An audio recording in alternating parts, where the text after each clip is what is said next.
Elena was a young graphic designer used to long days in front of the screen and lonely nights in her small apartment. Her life was monotonous, but safe. A routine she found comforting, even in her solitude. One night, however, when she returned home from work, that security crumbled.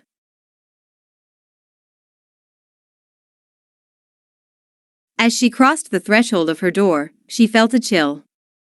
A dull thud echoed behind her before something covered her face. The chemical scent disoriented her, and in a matter of seconds, everything went dark. She woke up in a daze in an unfamiliar place. The first thing she noticed was the absolute silence, a total absence of sound that made her skin crawl. Then her eyes adjusted to the white light that bathed the room. The walls were smooth, spotless, with no windows or decorations. The only object present was a simple bed with a thin mattress. In one corner, a loudspeaker protruded from the wall. The speaker crackled, and a male voice, calm but devoid of emotion, addressed her. "Welcome, Elena. You are here to participate in an experiment. Your actions will determine how long you remain in this room."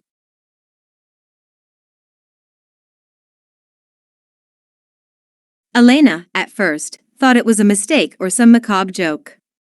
But the voice continued, presenting her with her first test. One of the walls slid up, revealing a glass box with two buttons, one red and one blue.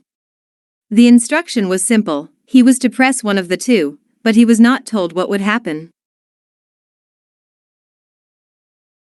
With his heart racing, he pressed the blue button. Nothing happened at first, but then he heard a piercing scream, as if someone was being tortured on the other side of the wall. He wanted to stop the sound, but it was impossible. The voice came back. "You've learned something important. Every action has consequences, even if you can't see them." From that moment on, the tests became more and more personal and cruel. On one occasion, the room was filled with objects from her childhood, her favorite doll, the book her mother read to her before bedtime. The voice asked her to destroy one of the objects, or the room would fill with gas. The choice devastated her, but she finally broke the doll, remembering her mother's face as she gave it to her.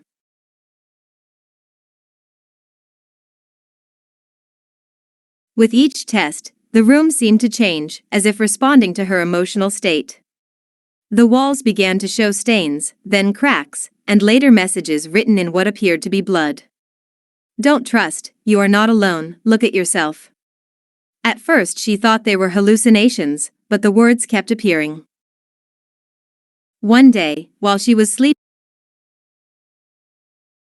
she felt that someone was watching her. When she opened her eyes, she saw a shadow in a corner. She screamed, but the figure did not move. When she blinked, it had disappeared. Yet the terror persisted, growing with each passing minute. The last ordeal was the most disconcerting. The voice told her she would be released if she looked through a mirror that appeared on one of the walls. Trembling, she approached it. At first she saw only her reflection, gaunt and dirty, but then the image changed. In front of her appeared a version of herself, but with an unnatural smile and completely black eyes. The Elena in the mirror began to speak, repeating all her deepest secrets and fears. Elena screamed, banging on the mirror until it shattered.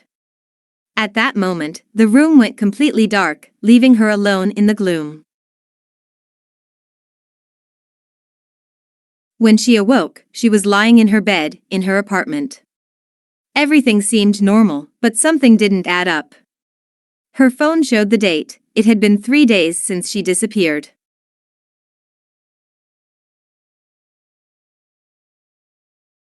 Elena tried to go on with her life, but the shadows in the corners of her apartment seemed to move, and the mirrors made her restless.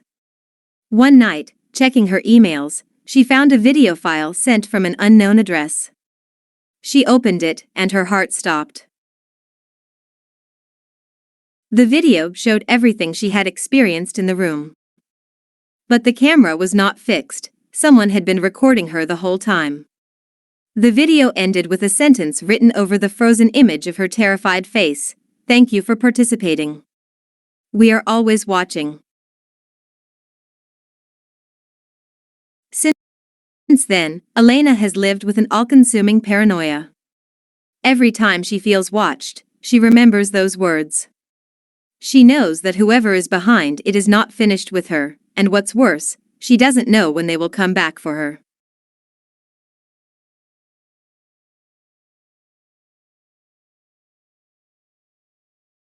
Luis was a college student who divided his days between classes, a part-time job and exhausting hours in the library.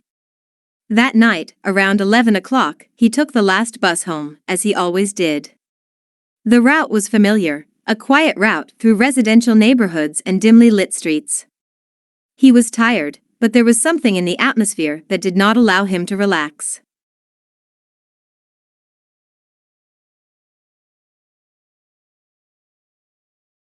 The bus was unusually empty, with just 5 passengers, each seated at opposite ends. Luis chose a seat near the middle, leaned his head against the window and closed his eyes for a moment. It was then that he noticed something strange. The driver seemed to avoid looking at him through the rearview mirror, as if he was afraid to make eye contact. When the bus started, Luis realized that it was not going along its usual route. Instead of turning onto the main avenue, it was going into a dark, tree-lined road. Unease grew in his chest. He tried to calm himself, convincing himself that it was a momentary detour. However, as they proceeded, the city lights disappeared and the bus was plunged into a disturbing darkness. Luis got up from his seat and walked towards the driver. As he approached, he noticed that the man's eyes were fixed on the road and his hands were trembling slightly on the steering wheel. Before he could say anything, the driver muttered in a barely audible voice, "You should not have gotten on this bus."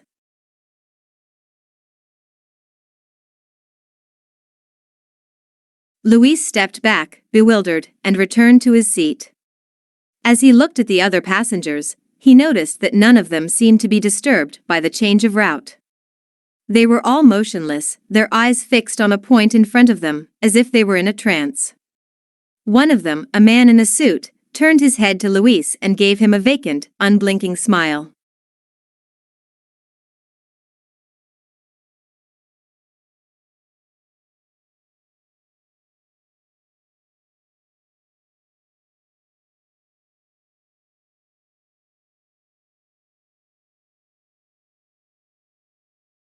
The bus stopped suddenly.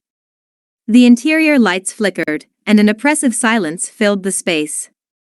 From the ceiling, a metallic noise echoed, as if something heavy was walking on the bus. Luis held his breath as he looked up, trying to identify the source of the sound.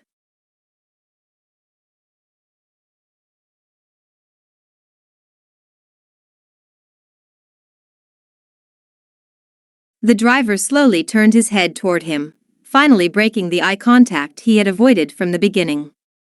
In a low, monotone voice, he said, "It's your turn, boy." Before he could react, the other passengers rose in unison and surrounded him.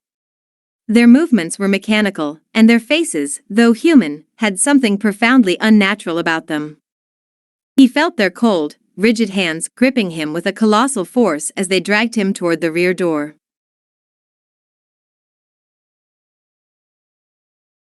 When he was taken off the bus, Luis found himself in a clearing in the middle of the forest. In the center, a ritual circle surrounded by candles and symbols carved into the ground glowed with a strange light. A hooded figure emerged from the shadows, holding a long, rusty knife.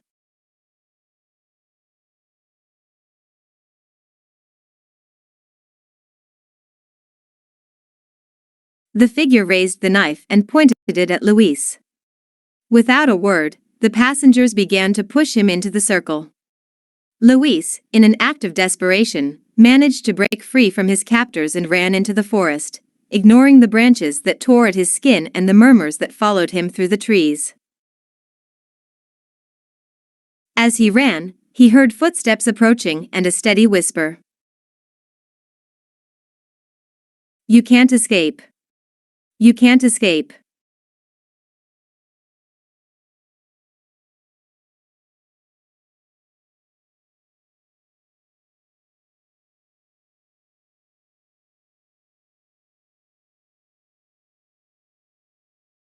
Finally, he found an abandoned cabin and took refuge inside. He closed the door and tried to calm his breathing. As he turned around, he saw that the walls were covered with photos, pictures of other bus passengers, some looking directly into the camera, others screaming. In one corner, he saw a photograph of himself, taken earlier that night, in the bus seat. Luis woke up suddenly, sweating and panting. He was sitting on the bus, exactly where he had started his trip. He looked around and saw that he was alone. The vehicle was moving along the empty road, and the lights of the city were no longer visible.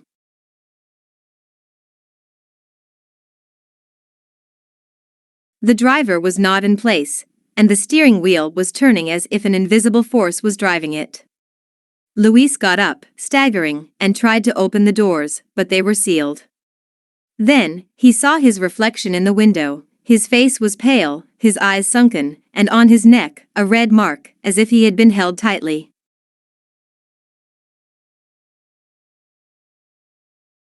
The bus stopped at a lonely stop in the middle of the road. Luis looked outside, hoping to find something familiar, but all he saw was a group of hooded figures waiting for him. The bus engine was turned off, and the internal lights began to flicker. At that moment, he understood that there was no escape. The whisper came again, this time inside his head. "The journey never ends." The bus stood there, motionless, as the figures began to approach. Darkness enveloped him, and Luis disappeared into the night, leaving only an empty bus and a deserted road as witnesses to his fate.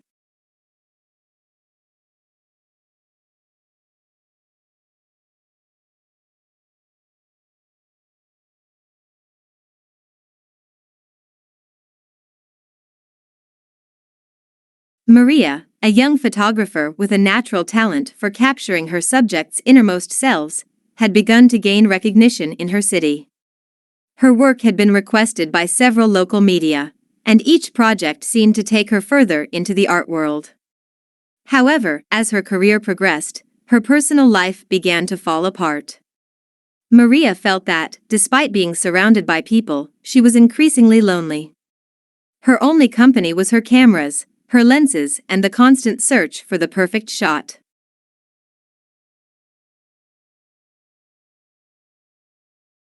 One day, after a photo shoot at a local market, a middle-aged man approached her. His face was unusually symmetrical, almost perfect, but there was something unsettling about it. His eyes conveyed no emotion whatsoever, and his smile, though friendly, seemed a bit forced. The man, named Samuel, asked her to photograph him. Maria, always willing to take on a new assignment, accepted. That afternoon, she took several photos of the man, who stood still as if he knew exactly how to pose, without saying a word. When the session was over, Samuel thanked her and handed her a card with an address and phone number. "Thank you for the opportunity. If you ever need another assignment, don't hesitate to call me," he said, his voice soft, almost whispery. That night, while reviewing the photos on his computer, something strange happened. While editing Samuel's last shot, he saw that a figure appeared in the background of the image that was not there when he took the picture. A dark shadow, at the edge of the corner. He thought it might be a program error, but when he zoomed in, the figure looked real, almost human. She decided to put it aside, but the uneasiness did not go away. Days passed, and Maria continued with her routine. However, something began to change. She noticed that often, when she passed through the streets of her neighborhood, she would see Samuel watching her from afar. Although he did not greet her or approach her, his gaze always followed her. The feeling of being watched became more and more intense, as if he were nearby, on every corner.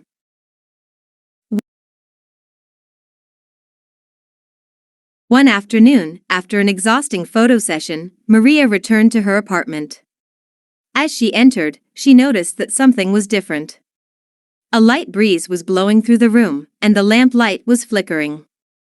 On the table, she found an envelope with no return address. She opened it cautiously and discovered a photograph. It was herself, taken from the window of her apartment, at the exact moment she was entering. On the back of the photo, there was a single word written in red ink: soon.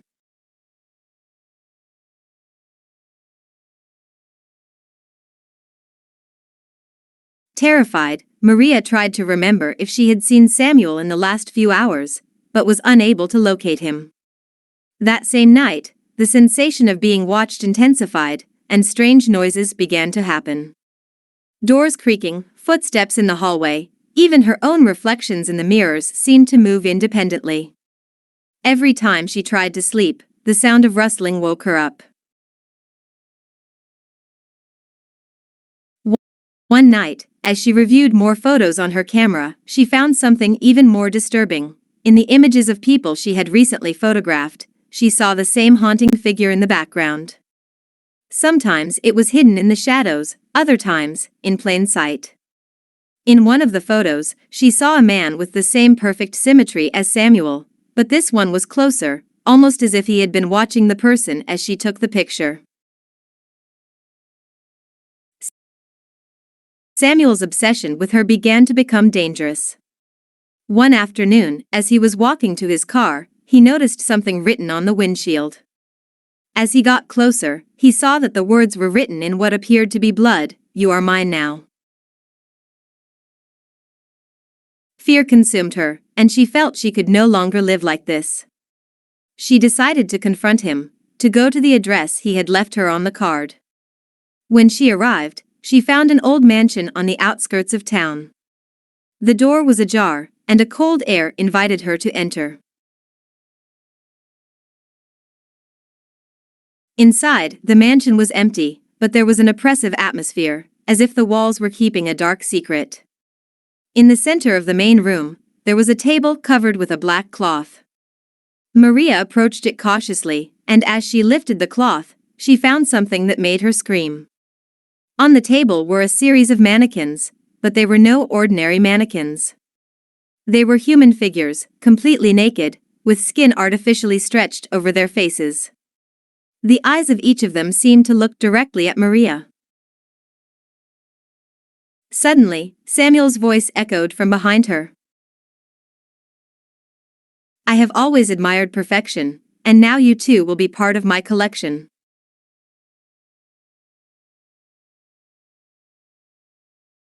Maria tried to escape, but before she could reach the door, she felt cold hands holding her.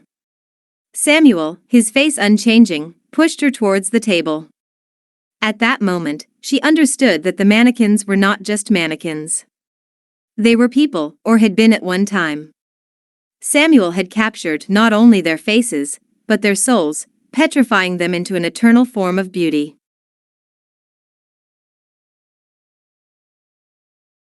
With terrifying swiftness, Samuel stripped her of her human mask. He used a long, sharp knife, and in a matter of seconds, he began to rip off her face, her perfect face, to add to his macabre collection. Maria was never found. The police, after weeks of investigation, closed the case as an unsolved disappearance. However, years later, a photographer found a strange collection of portraits in an antique market.